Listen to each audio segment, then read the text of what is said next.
Hey, wanted to make a video about moving on if you're a vagabond, homeless, rubber tramp.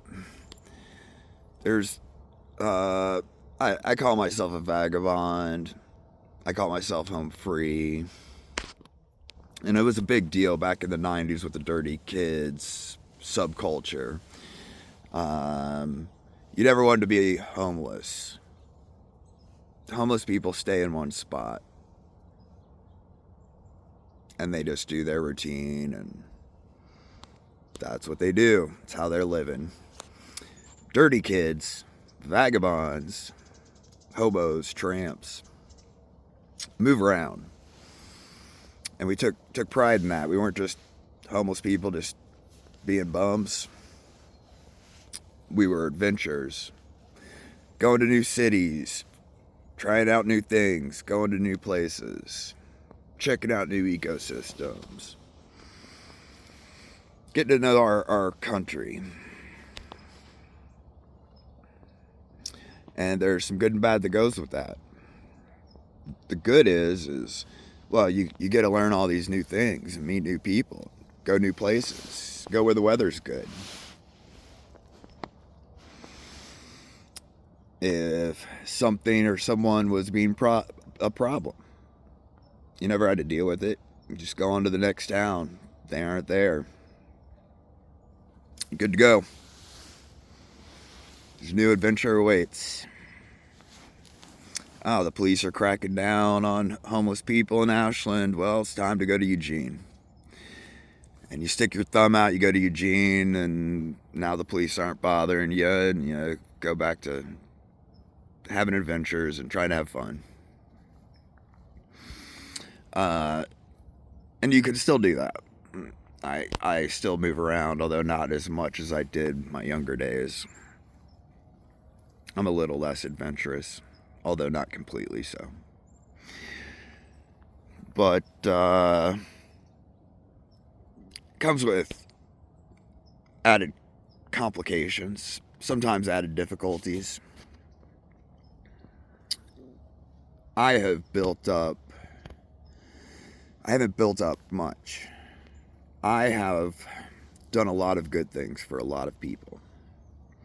And had I stayed in one place and behaved similarly,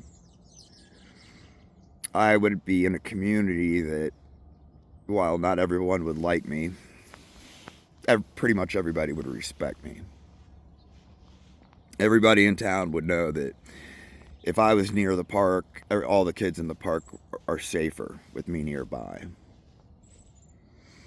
Women would know that if I'm hanging out on the street corner near their shop, when they open their shop, they would know they were safer if I was sitting there than if they weren't.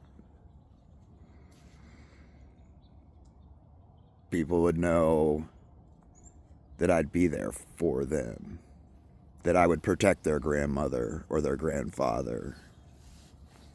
But because I've traveled around and not kept contact with a lot of people or communities in general, when I go somewhere, most people have no idea who I am.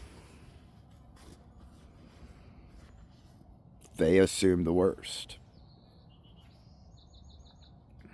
They think I'm probably that guy that does bad things to children, or I'm a thief, or I'm the kind of guy who leaves piles of trash when I go walking in the woods, or something bad. I'm a drug addict.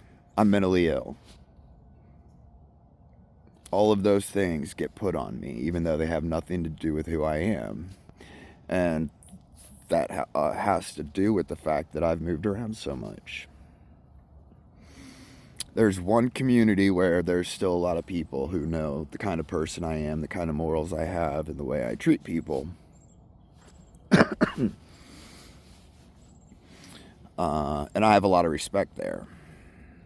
Last time I had a flip-flop break on me, I walked into a store in the neighborhood that I had spent a lot of time in, where people kind of know who I am.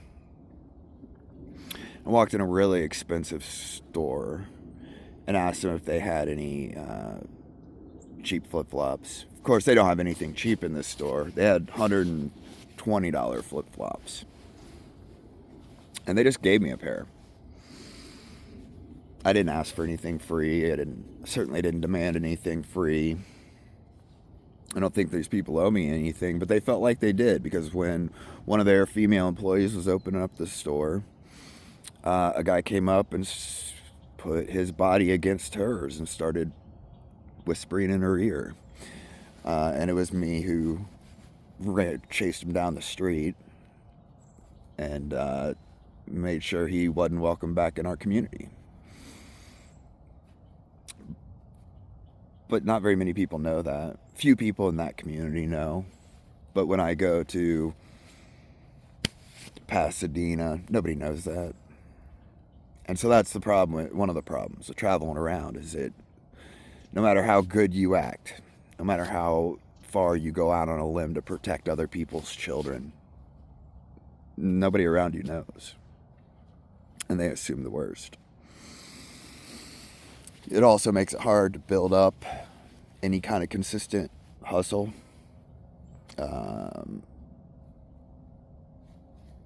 If you're an artist, that person that wanted to come back and buy a painting isn't going to find you where you were.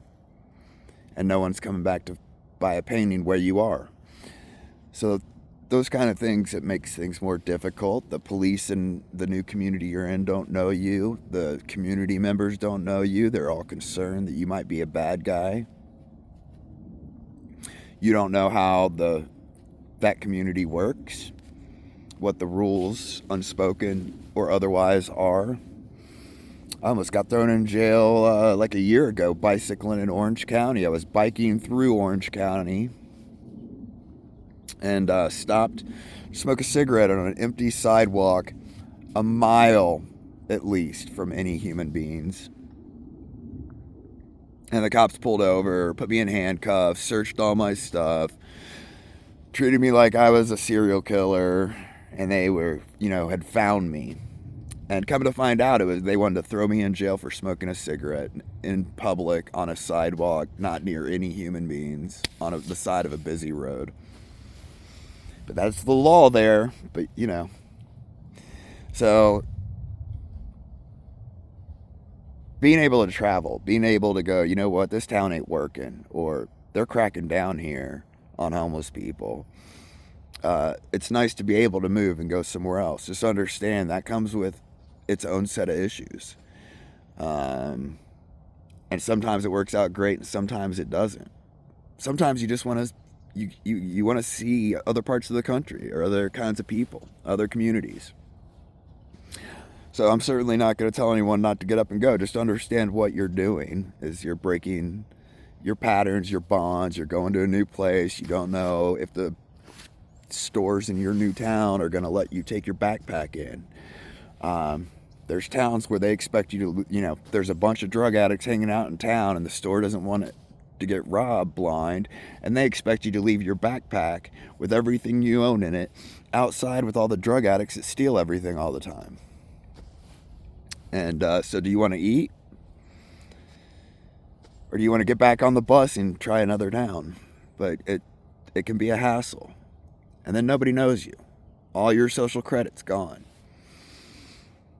All the people who've come to trust you, that know that you're not going to spend the money they give you on dope.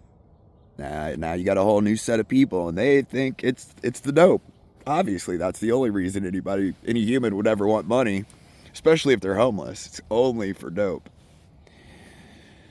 So think long and hard about moving around. It can be wonderful. I've done a lot of it, and it can be wonderful. But it comes with downsides, just like everything else in life. There's good and bad with every kind of path and decision you can make. Except for dope, that's all bad. But have a great day, everybody. Keep your heads up. Do something good today. And peace of the peaceful. God bless all good people.